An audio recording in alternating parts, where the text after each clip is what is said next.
ان کا جو بڑا چیمپئن تھا, جو دلیر بھی تھا, وہ اپنی زندگی میں سامنے نہیں آیا. کون؟ بابا جی خادم رضوی, ٹی ایل پی کے امیر, بانی ٹی ایل پی. ان کا بھی ذکر خیر کیا ہے رات کو مفتی صاحب نے, اور مفتی صاحب نے کہا کہ یہ وہ مسجد ہے جہاں سے خادم رضوی صاحب پڑھے ہوئے ہیں. میں نے آپ کو پہلے بتایا تھا, شکر ہے وہ ویڈیو میں بھی آ گیا.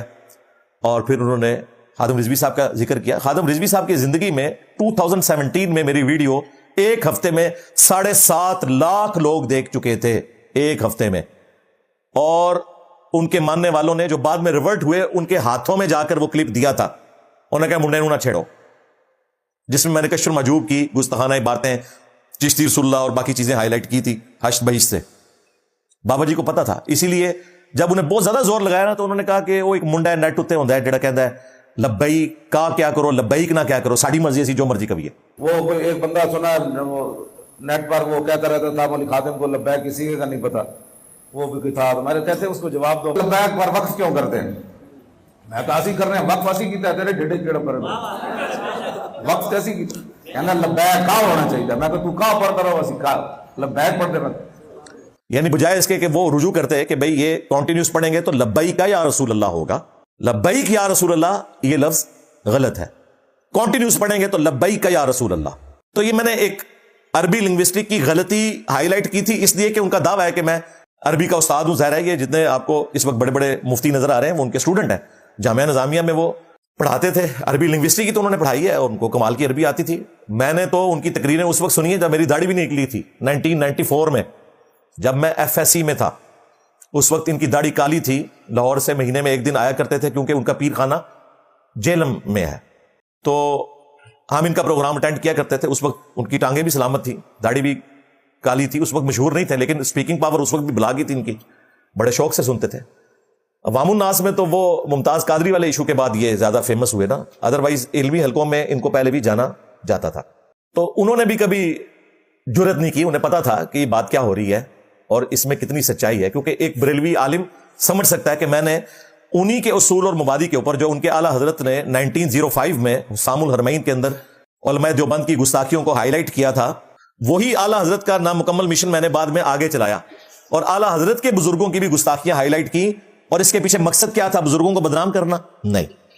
مقصد یہ تھا کہ انہیں ہم قرآن اور حدیث پیش کرتے ہیں, یہ آگے سے سلطان بہو کے شعر پڑھتے ہیں. اگر واللہ یہ قرآن و سنت کے ماننے والے ہوتے نا, قرآن کی آیت پڑھ کر حدیث پڑھ کر یہ اس بات کو من و ان قبول کر لیتے, میں کبھی بھی انہوں نے بزرگوں لمحہ نہ پاندا. ہم پیش کر رہے ہیں ایاک نعبد و ایاک نستعین, یہ آگے سے کہتے ہیں سن فریاد پیرا دیا پیرا میری فریاد سنی کن تھار کے ہو. وہ کہتے ہیں سلطان بہو تو عبد القادر جیلانی کو مدد کے لیے پکارتے تھے. تو مجھے بتائیں اس کے بعد میرے پاس اور کیا چارہ ہے کہ میں ان کے بزرگوں کو ایکسپوز کروں ان کی پبلک کے سامنے کہ ان کو تم بزرگ مانے ہوئے ہو, انہوں نے تو اتنی اتنی بڑی گستاخیاں کی ہیں, اور جنہوں نے اتنی بڑی بڑی گستاخیاں کی تمہارے بزرگوں نے ان کتابوں کو چھاپا, اس کے حق میں مناظرے کیے. اب سمجھ لو کہ ان لوگوں نے قرآن و حدیث کوئی نہیں پڑھا ہوا تھا, انہیں پتہ ہی نہیں تھا کہ اصل دین کیا ہے. اپنے بزرگوں سے یہ متنفر ہوں تو رسول اللہ کے ساتھ یہ جڑیں گے, یعنی کہ میرے نبی سا ہے ہی کوئی نہیں, تیرے بابے تھے شے ہی کوئی نہیں.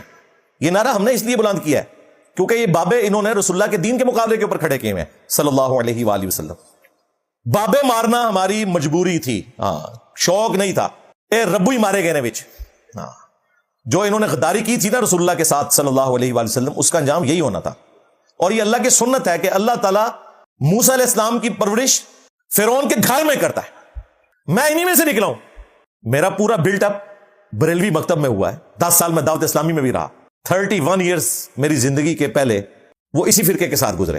اس کے بعد کچھ عرصہ دیوبند کے ساتھ, اہل حدیث کے ساتھ, اہل تشیع کو بھی اسٹڈی کیا, اور پھر مجھے اندازہ ہوا کہ یہ سارے کل حزب بما لدیہم فرحون ہے, سب نے اپنے اپنے حصے کی چیز پکڑی ہوئی ہے, اس کے اوپر خوش ہیں, اور اس کی بنیاد کے اوپر انہوں نے اپنی عوام کو دھوکہ دیا ہوا ہے.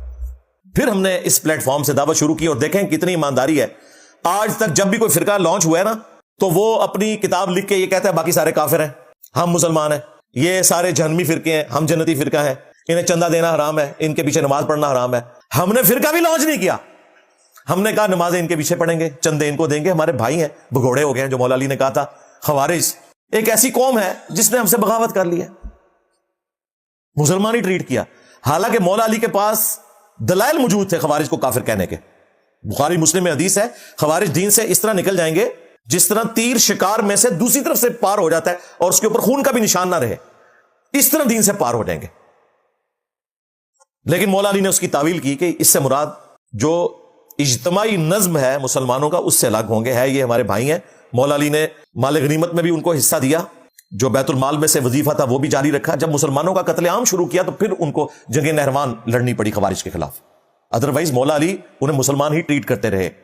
اور یہ صرف مولا علی کا مسئلہ نہیں ہے، صحیح بخاری میں موجود ہے، سعد ابن ابی وقاص بھی خوارج کو فاسق شمار کرتے تھے، کافر نہیں کہتے تھے، یہ صحیح بخاری میں موجود ہے۔ اسی طریقے سے صحیح بخاری میں عبداللہ ابن عمر کے بارے میں آتا ہے، وہ کہتے تھے کہ خوارج بدترین مخلوق ہیں، یہ کافروں والی آیات مسلمانوں پہ لگاتے ہیں، یعنی صحابہ کرام کے اوپر کفر کے فتوے لگاتے ہیں، حالانکہ صحابہ کرام کا ایمان تو اعلیٰ درجے کا تھا۔ لیکن وہی عبداللہ ابن عمر خوارج کے پیچھے نماز بھی پڑھتے تھے، سنن کبریٰ البیہقی میں آتا ہے، اور کہتے تھے نماز ان کے پیچھے پڑھیں گے، ان کے سلام کا جواب بھی دیں گے، اذان کا جواب بھی دیں گے، لیکن جب یہ ہمیں کہیں گے کہ ہم مسلمان بھائیوں کو قتل کریں پھر ہم ان کا ساتھ نہیں دیں گے۔ تو یہ اپروچ تھی۔ ہم بھی مولا علی سے یہی سبق سیکھتے ہیں کہ ہم ان کو مسلمان ٹریٹ کرتے ہیں، اگرچہ ان کا ایٹیچیوڈ خوارج والا ہے۔ خوارج کا بھی قرآن جو ہے وہ حلق سے نیچے نہیں اترتا تھا، صرف قرآن پڑھتے تھے، یہ بھی صرف زبان سے پڑھتے ہیں، ایاک نعبد و ایاک نستعین، حلق سے دل تک نہیں پہنچتا۔ کوئی قبر دیکھتے ہیں اس کے آگے جا کے جھک جاتے ہیں، ہر مرے ہوئے بابے کو یہ مدد کے لیے پکارتے ہیں، یعنی قرآن زبان پہ ہی رہتا ہے۔ فجر کی نماز میں پڑھتے ہیں ایاک نعبد و ایاک نستعین، سلام پھیر کر ساتھ ہی جو مسجد کے ساتھ دربار ہے اس بابے سے بھی مدد مانگ کے آتے ہیں۔ تو تم نے کیا سیکھا؟ آپ سوچ رہے ہوں گے کہ ان لوگوں نے یہ خوارج والی حدیثیں میرے اوپر فٹ کی تھی، حالانکہ خود ان کے اوپر فٹ ہوتی تھی۔ یہ طریقہ واردات ہوتا ہے، چور مچائے شور۔ انہوں نے ایسا شور مچایا، انہیں پتہ ہی نہیں تھا کہ ان کا واسطہ کس بندے کے ساتھ پڑا ہے۔ ہاں، وہ بھی کیا دن تھے، ہم بھی ایک جن تھے، آج ہم دیو ہیں، ان جنوں کے بھی پیو ہیں۔ میں انہی میں سے نکلا ہوں، مجھے پتا ہے انہوں نے چک کتنے پانا ہے، ایسا چک پایا یقین کرو سارے دی چیخاں نکل رہی ہیں۔ اس ٹائم آپ کو کسی بھی مکتب فکر کے بڑے عالم کا کوئی دین کی خدمت والا کلپ نظر آ رہا ہے؟ سارے مجھے ڈسکس کر رہے ہیں۔ اس کا تو مطلب یہ ہے کہ سب سے پہلے آپ کو میٹنگ کر کے میرے عقائد اور نظریات کے اوپر شرعی فتویٰ دینا چاہیے، اور ایک بڑا لانچ کر کے آپ کی خواہش کے اوپر میرے ساتھ علمی ڈسکشن کروانی چاہیے۔ میں نے تو اپنے نظریات ریکارڈ کروا دیے، دیکھیں جو مفتی یہاں سے گئے ہیں، میں نے اس وقت بھی کہا تھا کبھی بھی ان باتوں کے جواب نہیں دیں گے۔ وہ جو کراچی کا مفتی آیا تھا وہ کہہ رہا تھا میں بورا لے کے آؤں، بورا آج تک نہیں کھلا۔ پنڈی کا مفتی کہہ رہا تھا آپ سامنے بٹھائیں پھر دیکھیں انجینئر صاحب کی نظر کرم جب ہم پہ پڑے گی تو کیسے علم کے چشمے رواں ہوں گے، سامنے بیٹھ کے جواب دوں گا۔ میں نے کہا تھا چل یار تو اکیلا بھاگ کے جیت گیا، اب تو اپنے ممبر پہ جا کے نہ ان باتوں کے جواب دے۔ وہ جواب اس لیے نہیں دیتے کہ پھنس جائیں گے۔ دیوبندی اگر المحنت کے عقیدوں کا دفاع کرتے ہیں نا تو دیوبندی پبلک نے کہنا ہے کہ انہی بنیادوں کے اوپر تو تم نے بریلویوں کو گمراہ کہا تھا، کھرا جو ہے چور کا ہمارے گھر نکل آیا۔ اور اگر بریلویوں کے علماء دفاع کریں گے تو بریلویوں کی پبلک کہے گی ہم نے تو دیوبند اور وہابیوں کو گستاخ رسول اسی بنیاد پہ کہا تھا، یہ سارے گستاخ ہمارے گھر میں بھی نکل آئے، انجینئر تو پھر صحیح کہتا ہے۔ یہ وجہ ہے جواب نہیں دیتے، 4 5 گھنٹے بیٹھ کے تقریریں کریں گے، 10 منٹ میں ان چیزوں کا جواب دیں، اور جو جواب دیتا ہے نیچے لوگ جا کے کامنٹس کرتے ہیں کہ جناب دیکھو ان لوگوں کا لیول کیا ہے کہ یہ اس طرح کی عبارتوں کا دفاع کر رہے ہیں، اور وہ اس ٹرولنگ سے ڈرتے ہوئے پھر بولتے ہی نہیں ہیں۔ انہیں پتا ہے کہ عوام جو ہے وہ پھر ہمیں چھوڑ جائے گی، اور اللہ کا شکر ہے اس کے بغیر بھی عوام آپ کو چھوڑ گئی ہے۔ آپ میں سے مجھے ریئل ٹائم بتائیں کتنے لوگ ہیں جو آج پہلی دفعہ ہماری اکیڈمی آئے؟ ہاں یہ کیمرے میں دیکھ لیں، میجورٹی پہلی دفعہ تھی۔ اب آپ نیچے کر لیں، آپ یہ بتائیں ریئل ٹائم کہ آپ میں سے کتنے لوگ ہیں جو دعوت حق قبول کرنے سے پہلے بریلوی دیوبندی اہل حدیث تھے؟ تو یہ وہاں بھی ادھر آ کے بیٹھی ہوئی ہے، کیسے جی انجینئر صاحب کے خلاف اجماع ہو گیا؟ جی میرے خلاف اجماع ہوا ہے تمہارے علماء کا جو ایک دوسرے کو مسلمان بھی نہیں سمجھتے تھے، اور میرے حق میں اجماع ہوا ہے تمہاری عوام کا جو تمہیں چھوڑ گئی ہے۔ میرے نبی سا ہے ہی کوئی نہیں، تیرے بابے تھے شاہی کوئی نہیں، یہ ہوا اجماع۔ جی صرف انجینئر صاحب ٹھیک ہے، اور میں نے کب کہا ہے؟ میں کہہ رہا ہوں سارے ٹھیک ہو، اپنے اپنے کرتوت بھگت کے انشاءاللہ جنت میں جاؤ گے، لیکن ہم نہیں چاہتے کہ تم جہنم کا پھیرا بھی لگاؤ۔ اگر ہم آپ کو کافر اور جہنمی فرقہ سمجھتے ہو جس طرح آپ باقی سب کو سمجھتے ہو، تو آپ کے پیچھے نمازیں پڑھ رہے ہو، آپ کو چندے دے رہے ہو، ہم کہتے ہیں ہمارے بھائی ہیں بگوڑے ہو گئے۔ انشاءاللہ ان کی آنے والی نسلیں حق قبول کریں گی، جو نبی علیہ السلام نے کہا تھا بنو ثقیف کے بارے میں کہ اگر انہوں نے طائف والوں نے حق نہیں قبول کیا، ان کی نسلیں قبول کریں گی، اور نسلوں نے ایسا قبول کیا۔ ابو عبیدہ ثقفی صحابی تھے جو جنگ قادسیہ سے پہلے ہاتھی کے نیچے آ کے شہید ہوئے، اور اس کے بعد ان کا بیٹا مختار بن ابو عبیدہ ثقفی اس نے قاتلین حسین سے بدلہ لیا، اسی بنو ثقیف میں سے تھا۔ تو یہ اللہ تعالیٰ کی سنت ہے, اللہ تعالیٰ اپنے بندوں کو اٹھاتا ہے.